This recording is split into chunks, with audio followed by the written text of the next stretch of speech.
Soucieux du moindre détail, il scrute tous les dossiers. Pour lui, l'actualité n'a aucun secret. Cube Radio.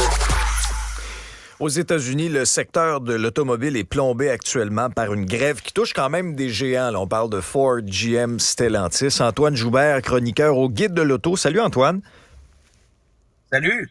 Nous, de l'autre côté de la frontière, là, est-ce qu'on va subir les conséquences de ce conflit de travail-là aussi?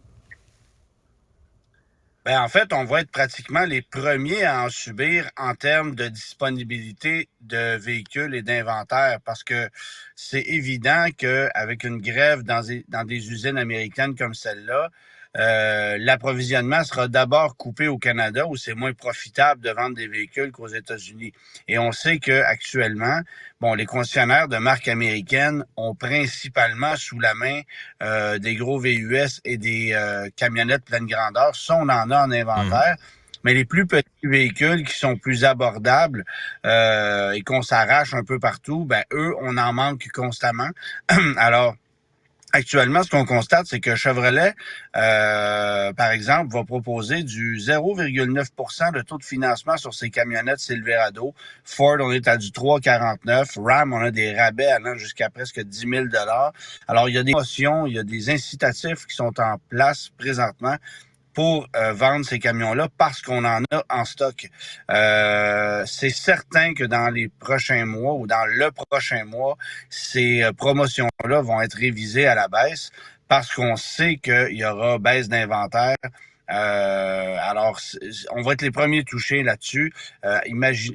Essentiellement, on peut comprendre que les prix des véhicules vont monter, mais les incitatifs, les taux vont se repositionner à la hausse. Actuellement, parmi les usines qui sont fermées aux États-Unis, il y a celle de Jeep, celle de Toledo en Ohio où on fait la grève.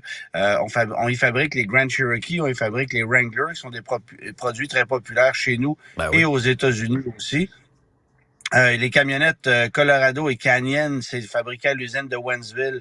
Alors là aussi, on est en grève, l'usine est fermée. Et du côté de Ford, c'est l'usine de Wayne où on fabrique le fameux Bronco. Et ce n'est que le début, selon moi, parce qu'évidemment, faut comprendre que la grève est en place parce que on demande des augmentations de salaire sur 4 ans allant à 37 %. Alors 37? C'est très, très, très... 37 % d'augmentation de salaire sur 4 c'est ans. énorme. C'est énorme. C'est même impensable en ce qui me concerne. Et les syndicats là-bas sont très, très forts. Alors, ils pèsent lourd dans la balance et leur demande est basée sur le fait que il y a eu des augmentations de profits significatives de la part des constructeurs au cours des dernières années. Mais on ne considère peut-être pas que pendant 2 ans, on n'a pas vendu grand-chose. Alors, c'est bien évident qu'il y a eu des augmentations de salaire qui étaient des augmentations de profit, qui étaient très grandes. D'autant plus que depuis la fin de la COVID ou la fin de la pandémie, si on peut parler de cette façon-là, le marché de l'automobile a complètement changé et ce n'est pas propre qu'aux constructeurs américains. Là. Tout le monde a abandonné les petites voitures, tout le monde a nivelé vers le haut pour fabriquer des véhicules plus coûteux, plus luxueux et pour abandonner les voitures qui n'étaient pas profitables. Alors, tu sais, on en a déjà parlé, toi et moi, en 2019, le prix moyen d'un véhicule vendu au Canada, neuf, évidemment, on était autour de 33 000. Cette année, on est à 64 000 $.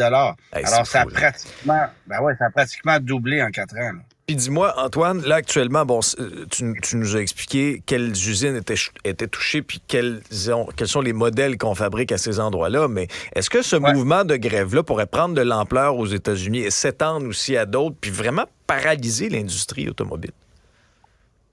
Oui, absolument, parce que, pour le moment, ce sont ces 3 usines-là. Il y en aura d'autres. On s'est déjà organisé, on a déjà prévu une grève possible au Rouge Plant de Ford à Détroit, où on fabrique le fameux F-150, qui est juste le véhicule le plus vendu en Amérique du Nord. Ça ferait mal. Ça ferait mal, mais c'est certain que ça va faire mal partout dans l'industrie. Mais c'est un cercle vicieux parce que pourquoi les véhicules coûtent si cher aujourd'hui? Pourquoi est-ce que les compagnies doivent vendre plus cher? C'est parce que les employés coûtent très cher, les fonds de pension coûtent une fortune. Tous les employés des constructeurs américains qui sont à la retraite aujourd'hui, c'est ce qui fait en sorte que nos véhicules aujourd'hui coûtent une fortune et coûtent cher à fabriquer. Et ça explique pourquoi on n'est plus capable de fabriquer de petits véhicules. Un véhicule vendu à 25 000 $ aujourd'hui n'est plus profitable. Alors, il faut niveler vers le haut. On n'a pas le choix parce que les conditions salariales des employés des constructeurs américains, principalement, sont très, très élevées. Et il faut comprendre que si on compare le salaire moyen d'un employé d'une usine américaine à celui d'une usine japonaise, par exemple, ou à l'usine de Volkswagen du côté des États-Unis, les salaires sont meilleurs chez les constructeurs américains. On gagne en moyenne un peu plus de 28 $ l'heure US en ce moment dans les usines. Et ce qu'on demande, c'est d'aller chercher sur 4 ans un salaire de 38,50 $ US. Alors, ça fait une augmentation drastique. C'est incroyable. Et même au Canada, c'est la même chose. Au Canada, il y a 5 grands constructeurs qui sont installés. Alors, les 3 Américains, il y a Honda et Toyota. Honda et Toyota n'ont pas de syndicat, contrairement aux constructeurs américains. Les salaires sont un peu plus bas. Les conditions salariales puis les conditions de travail sont exceptionnelles, là. Mais les salaires ne sont pas aussi élevés que dans les constructeurs américains.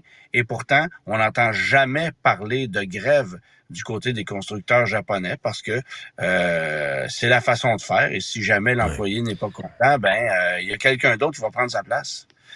Merci, en tout cas, Antoine, de nous avoir aidé à mieux comprendre les enjeux entourant ce conflit-là. On aura assurément l'occasion de faire le point là-dessus dans un prochain épisode. Salut, Antoine! Bien sûr, bye-bye, bonne journée.